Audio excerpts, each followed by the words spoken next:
Eben, thank you very much indeed, and a very warm welcome back to Cape Town in South Africa. And this is the venue for today's very special broadcast on Africa Day, the Africa Day Dialogue. And if you've just joined us, we're in conversation that's led by the Minister of International Relations and Cooperation in South Africa, Minister Maite Nkoana-Mashabane. And we have two other panelists, and we're now joined actually by the Zambian Zambian ambassador to South Africa, Commissioner, His Excellency, exactly, His Excellency Emmanuel Mwamba Mwaiseni. Mulibanchi Baba, welcome. You're giving me too many titles. Happy Africa Day. Thank you so much for joining us. And we've brought you on to this next aspiration, which is aspiration number 1. I'm going to start with you because we've heard these other voices. A prosperous Africa based on inclusive growth and sustainable development. And this is a really important one because it affects most Africans and particularly the most vulnerable. How do we make sure we don't leave anybody behind as this growth goes forward? Before it used to be the inequality between our colonial rulers and the blacks, but now more and more it's the inequality between blacks, and that grouping is growing much faster. Yes, inclusive growth is very important, especially that Africa is projected as the next economic giant. We were at the World Economic Forum for Africa just 2 weeks ago in Durban, and the focus for the world is on Africa. And they are projecting in the next 50 years, Africa will be that economic giant. If you look at countries posting good economic growth in the last 10 years, they are African countries. So prosperity is coming to Africa. But how do we ensure that this prosperity is shared by Africans, by its people, and not leaving behind, especially women and young people?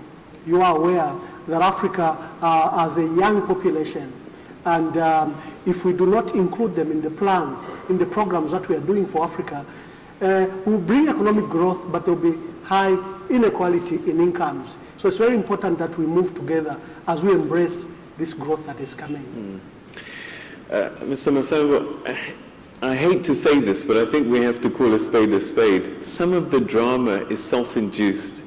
Some of the problems we create ourselves. How do we fix that? We have a big man and he's living large, but he's leaving people across the road, literally. How do we engender a culture that shares the resource? Well, let me just start by referring to at least one or two countries. After the Second World War, and Japan was defeated, so it stopped its expansionist policy of getting territories, and it invested a lot of money on education, which led to a decline in population. 50 or so years, it became an advanced country in terms of technology. And one of the things that President Suharto did in Indonesia was more or less the same thing. So there are quite good lessons around East Asia that we can learn from. In the African continent, as you've indicated, one of the things we must do, and some governments, most of the governments are doing, is to invest in education. And Agenda 2063 says that we've got to ensure that there is expertise, we've got to ensure that there is inclusive growth, that there must be industrialization so that we don't export raw material to other countries or export jobs. There must be industrialization within the African continent and the manufacturing. So these are some of the things that we must attend to. Former president of Nigeria in the Making Africa Work, again says, now we have about 230 million young people. And he predicts that by 2050, these will be about 245 million. They will either become a dividend for the African continent to the extent that we have invested in education, then they are able to to assist in running the African continent. And or, if we don't invest in education, they don't have skills, they are unemployed, they are poor, the gap is widening, then they will unleash social instability. So all of us have got to hurry up fast if the thinking is that we're hurrying up slowly. Okay, Minister, we talk about inclusive growth, sustainable development, and most of the time when we use that language, we're talking about it within our borders. But actually, for Africa to succeed, we actually need to be talking about it in terms of countries cooperating together. We can't have countries developing at different rates, some getting left behind. How do we make it a transnational agenda? Well, education, like sports, is the real equalizer. I have seen it live in India. When I was a High Commissioner or Ambassador there, when people think globally and act locally, I saw Bangalore, for those who know India, and Hyderabad becoming ICT hubs, because people were running Silicon Valley. Almost 50% of them, Silicon Valley in the United States of America, and were now billionaires, were Indians.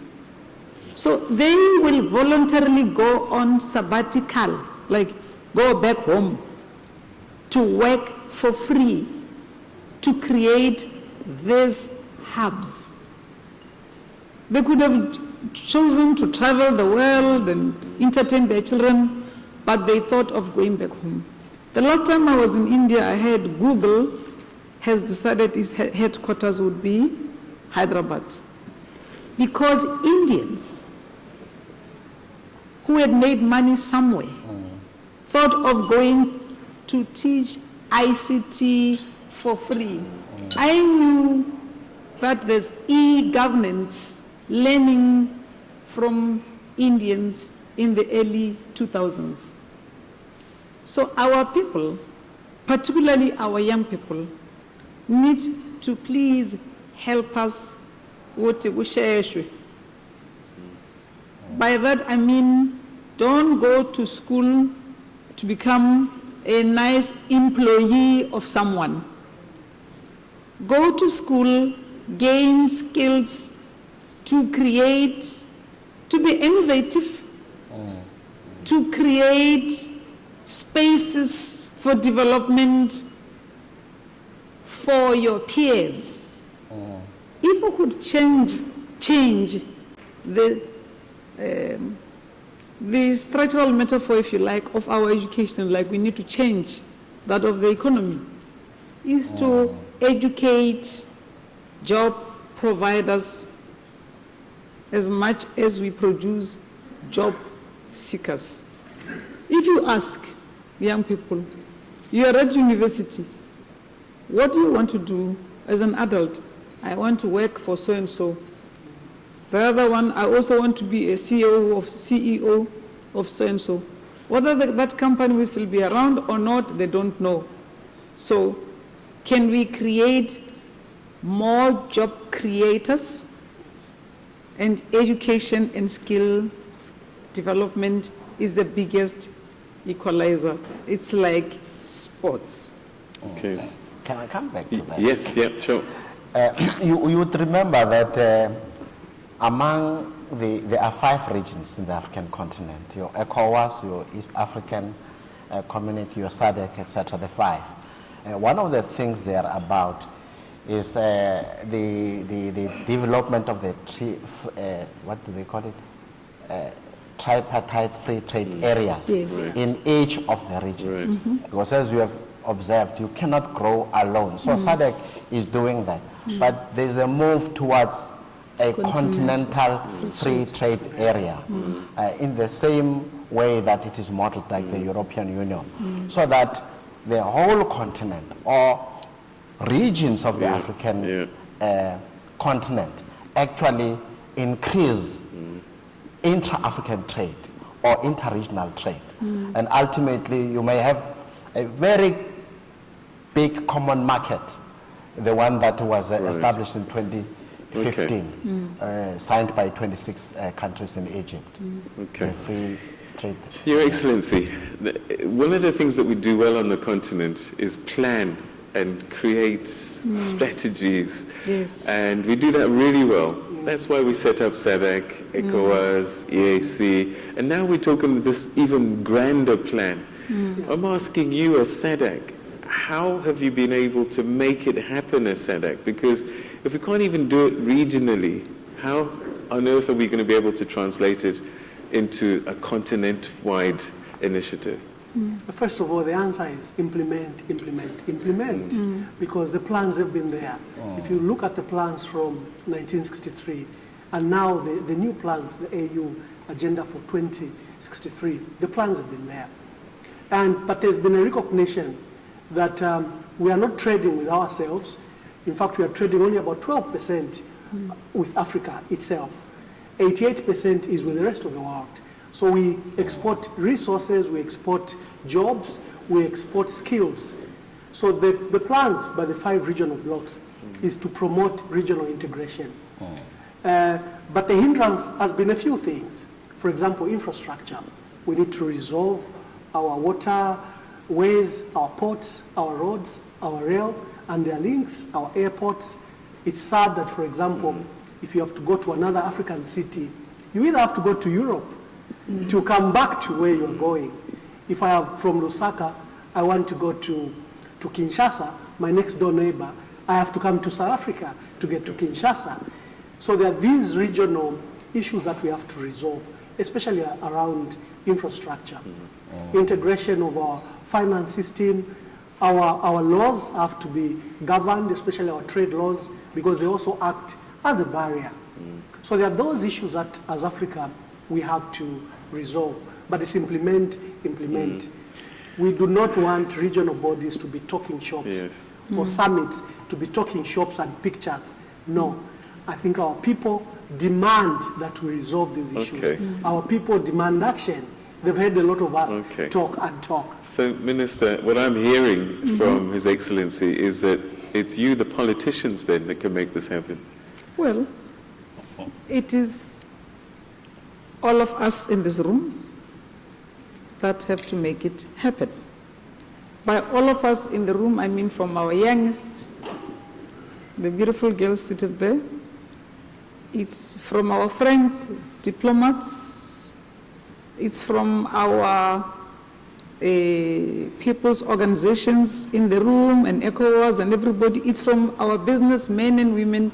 It's from our South African International Council of International Relations, SACOI, to say this is what we mean by the doing. Let me be practical. We are amongst the largest, when I say we, I mean the continent of Africa, platinum producers. Where do catalytic converters get made? In Japan. I was once a president of a conference of parties of the UN FCCC. There was something called reducing footprints, that which pollutes the environment. How about producing those catalytic converters here on the continent with Japanese technology? Because that way we will be skilling our youth. That way we will be cutting down on our negative footprints, that which climate change says we shouldn't be doing. But if you check on the ports today on the continent, all are pointing to somewhere outside, not helping us to integrate. Hence the question earlier was, how do we integrate our economies? We don't want to be isolated. We've never been isolated. But we can do both. We can trade with the world, and the world can trade with us, And they will see they are wasting a lot of time by transporting our precious mineral resources somewhere. This includes polished marble, by the way. Cut marble, go and polish it overseas, bring it back Okay, to so Africa. what's stopping us? This is what I keep coming back to.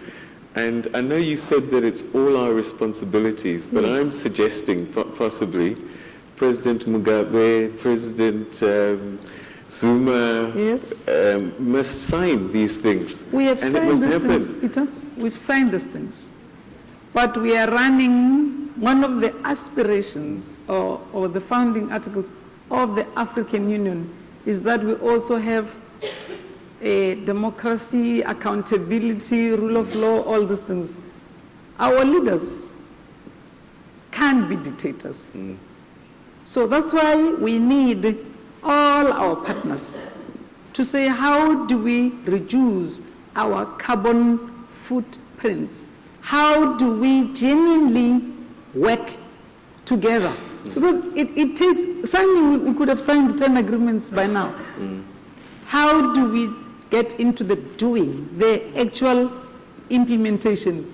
We can't go to a conference of parties of the UNFCCC, let's reduce carbon footprints, and then we come back quietly, cut stone at night, and then transport it by ship to some other faraway country, polish it, and bring it back as polished marble, and even ordinary Africans, where the stone comes from, can't afford that. It's going to take more than government to make people their own liberators. Peter, we have done a lot in the 54 years. No continent or a people have achieved as much as we have done, but we still have a lot of work to do. Because this 300 million that Honorable Masango referred to, it's new, if you like, new middle class who would be wanting to consume goods on the continent. But who is going to be producing these goods for them if they are not part of the actual production because they've been skilled to take advantage of that? You can't become a shareholder of a mining company and you have not even seen a gold bar, the finished product. You've never even visited underground to see what's happening to rock drillers there where the gold is mined. So it's going to take more than government. It's going to take all of us, like we're seated in this room from all our corners, because one thing we need to celebrate, it's Africa of 1963 has majority of governments elected democratically. This is what we're supposed to be clapping our hands to ourselves. Africans don't like doing this. I thought you were going to do that yourselves.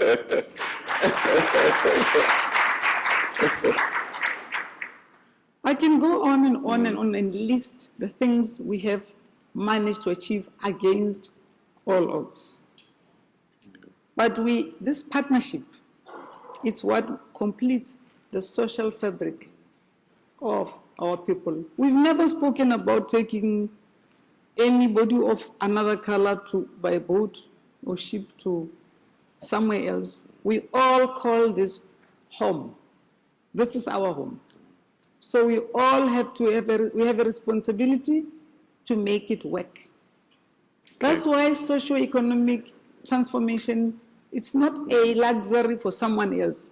It is a responsibility for all of us. Your Excellency, we've got the youngest population in the world now, this continent. So young people are watching this dialogue, this conversation, and they're saying, hang on, you're saying all of these things, but I'm the most unemployed. I'm the most disadvantaged. How do we create this sustainable development that's going to make sure that these young people can aspire to something, knowing that there's jobs and there's a future for them and that they're going to be part of this economic story? Can I share with Yes. you an experience? When I was a young ambassador to the Philippines,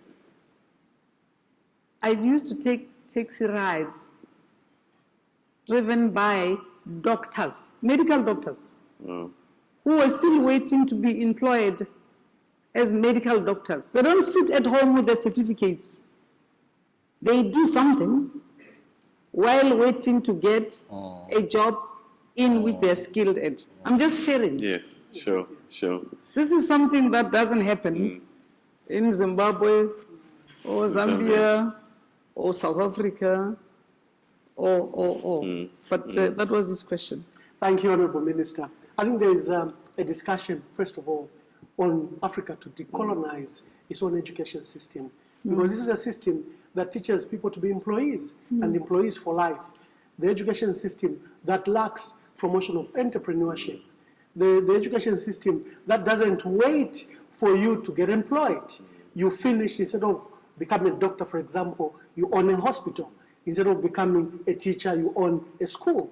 So it's a mindset shift, and I'm glad that our leaders have been discussing at continental level.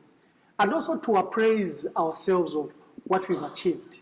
I think from 1963, there was a move for liberation, for freedom to come to Africa. 50 years later, every single country in Africa, other than Western Sahara, is independent. So that mark has been achieved. The next mark is economic independence, because we want to own our economies. We want our people to feel that they own this economy, and that's a march we are going to. And Agenda 2063, I think, has done very well to lay the foundation. Learn from the past 50 years, and then build on that past to make a better Africa in the next 50 years. All right. Mr. Masango, one of your jobs is to make sure that the politicians are doing these things. What would you say are some of the challenges that are holding us back? Because we've only got 46 years left to get to 2063, and so it's urgent now, and things need to be accelerated. What can we do to accelerate these things and make them happen? Because, yes, we've made progress 54 years down the track. We've only got 46 to do a lot more work, I would suggest. Yes, there are a few things that members of parliament and society generally must do with their governments in the whole African continent. One of which is to ensure that government attends to some of the weaknesses that have been raised, for instance, by the report by President Mbeki about the illicit financial flows. Right. There are trillions of rands that are leaving the shores of the African continent to other countries through other means, trafficking, etc., etc., etc. We've got to plug that gap. There's a lot of tax evasion by transnational companies that, through all manner of things, are not paying tax in the African continent. We've got to stop that. We've got to attend to the misappropriation of funds or corruption. If money is spent for something else when it was meant for something else, parliaments in the whole continent must say, but this was meant for infrastructure. When is it going to be finished? When is that bridge, that road, that school, that clinic, etc., etc.? But you were also talking about young people. An ambassador here was saying the reorientation of young people is important, that they must not think they're going to grow to work for someone. They must establish companies, and not only sole proprietorship, but companies. Once they finish universities or at the colleges, they must try to do something for themselves. One of the things that I've noted is that university education, yes, is good, and University of Technology education is also good, but we're running short of very basic skills of boiler makers, of engineers, structural engineers, civil, etc. Many other basic skills in the continent, we have had to import people either from China or from elsewhere to come and do this. So that rethinking, that reimagining ourselves as participants in the economy of the country is very important. And young people have got to have discussions among themselves. In many countries, there are dedicated departments or institutions for the young people to get involved, to get discussions, to train, and there are funds that they can tap on. Okay, all right. Let's draw on our audience here as well. If there's any questions that anybody has. Who else has won a literary award today? Okay. All right. Wherever your microphone goes, I'll follow you. Okay. The hands of the young people was up. Yeah. We Actually, want go to to hear the them. young people. Can take two. Okay, I'll take that. Yeah, speak. Bel switch.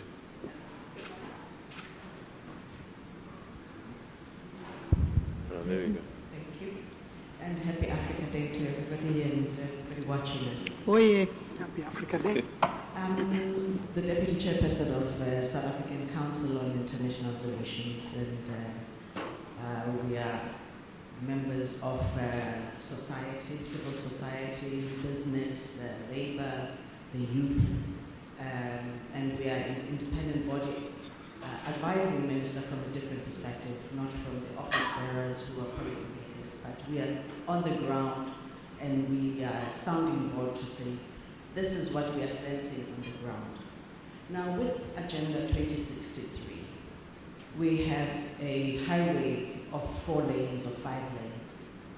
How do we engage, because governments will put together policies and foreign policies that hopefully advance the national agenda of the respective countries.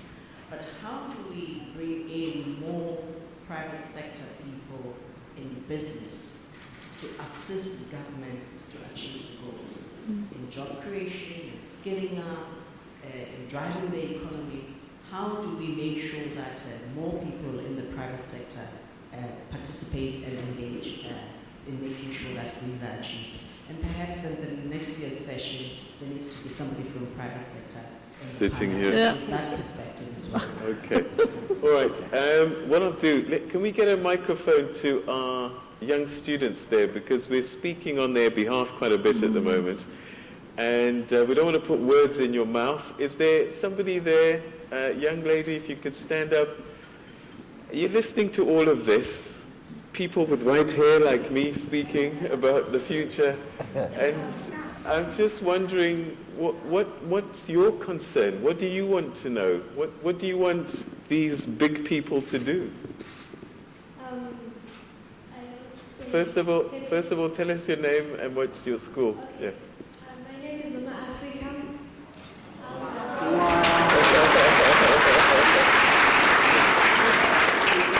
I'm from Mkwezi Secondary School. Okay.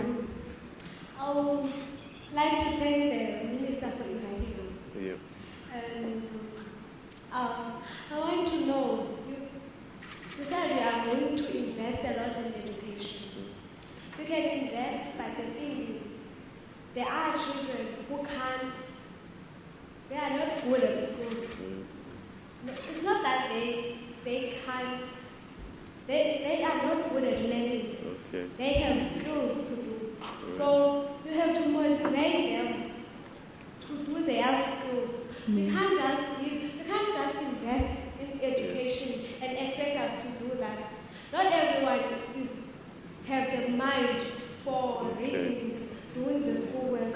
We also need to have skill, motivation, someone to motivate us to do something else. We can't all be teachers. We can't all be working from everyone. Yeah. We can do something else. Maybe I can invest in our All right. Fantastic. Okay. Thank you very much indeed.